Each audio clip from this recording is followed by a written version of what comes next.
Halo semua, perkenalkan nama saya Rufina Sainyakit, NIM 211420038. Di sini saya akan presentasi tentang memproses gas alam.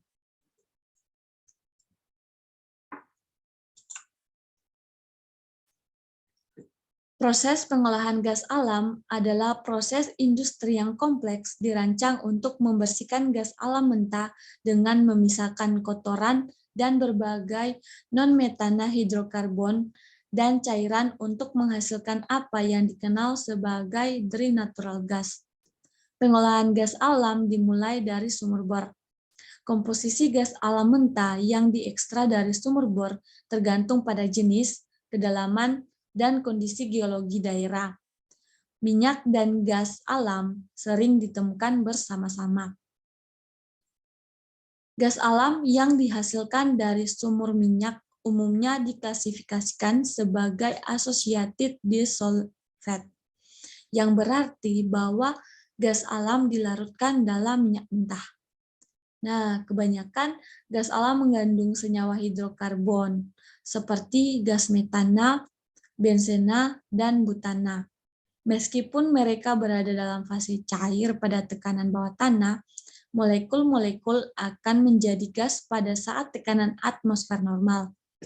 Secara kolektif, mereka disebut kondensat atau cairan gas alam.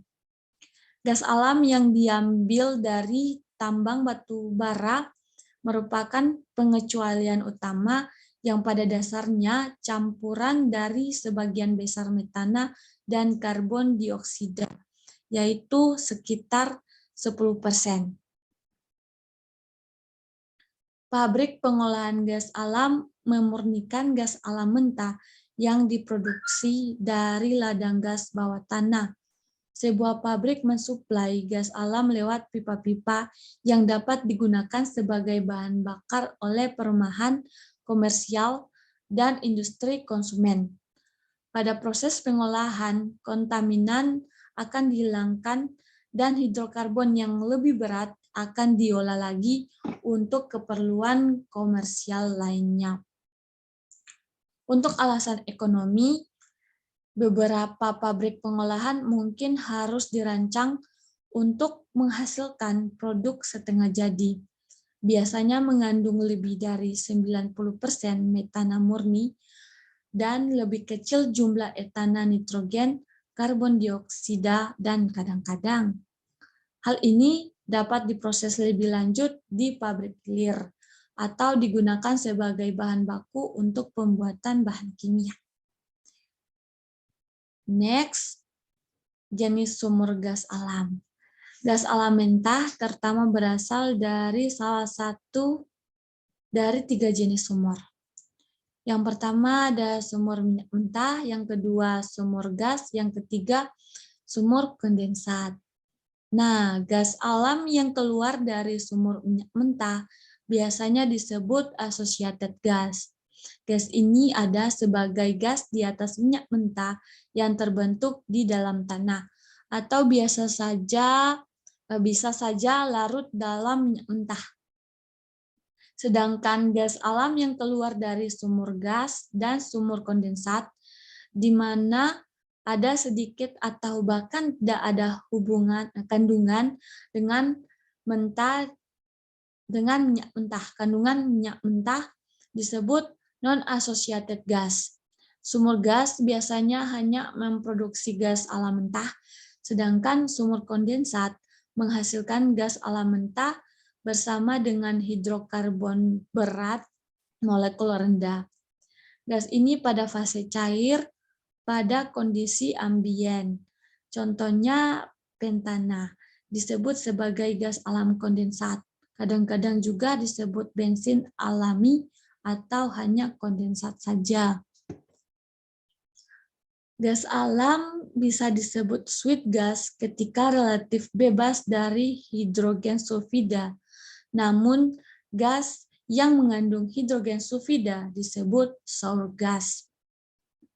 Gas alam mentah juga dapat berasal dari cadangan metana dalam pori-pori lapisan batu bara, dan terutama teradsorpsi ke permukaan batu bara itu sendiri. Gas tersebut disebut sebagai coal bed gas atau coal bed metane. Coal bed gas telah menjadi sumber energi penting di akhir-akhir ini. Selanjutnya, kontaminan dalam gas alam mentah. Gas alam mentah utamanya terdiri dari metana, molekul hidrokarbon terpendek, dan paling ringan juga sejumlah gas hidrokarbon yang lebih berat seperti etana, propana, butana normal, isobutana, pentana, dan bahkan hidrokarbon dengan berat molekul yang lebih tinggi. Ketika diproses dan dimurnikan menjadi produk.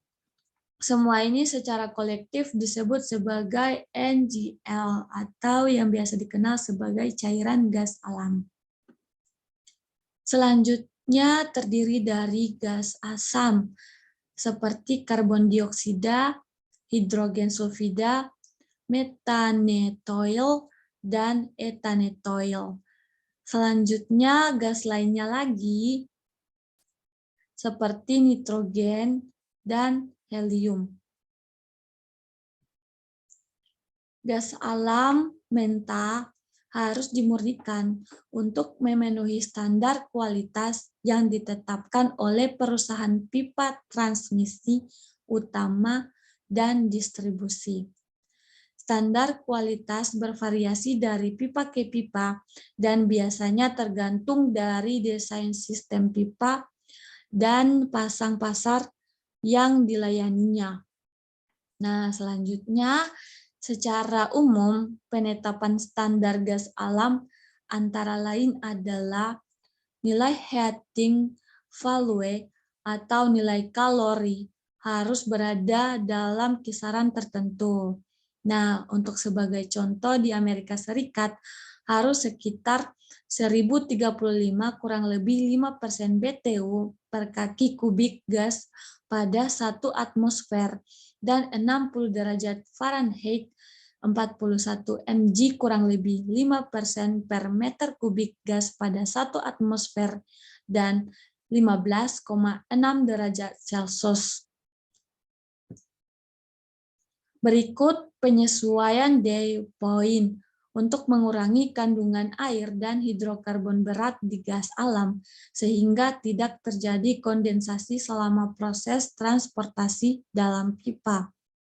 Selanjutnya, kandungan hidrogen sulfida 0,25 grain H2S per 100 kubik feet gas atau sekitar 4 ppm.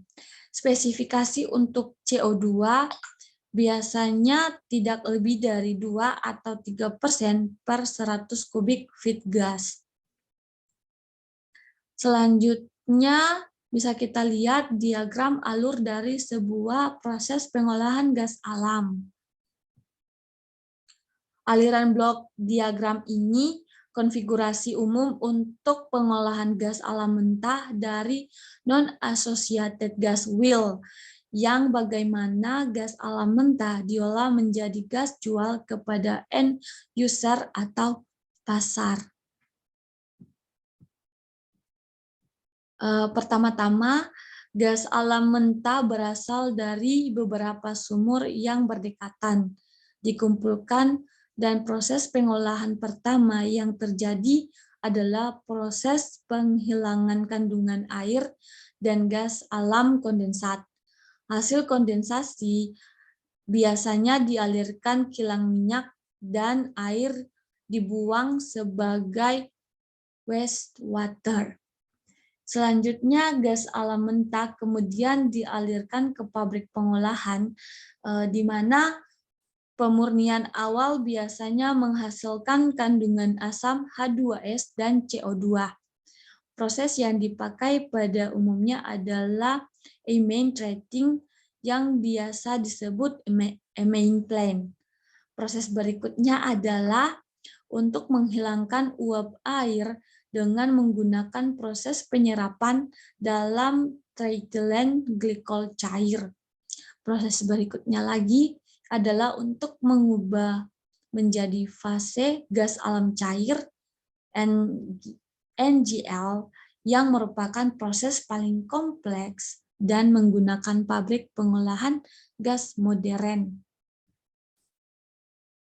Nah, untuk hasil pengolahan gas alam mentah dapat berupa gas alam kondensat, sulfur, etana, dan gas alam cair seperti propana, butana, dan C5+. Istilah yang umum digunakan untuk pentana ditambah dengan molekul hidrokarbon yang lebih tinggi. Nah, sekian dari presentasi saya dan terima kasih atas perhatiannya.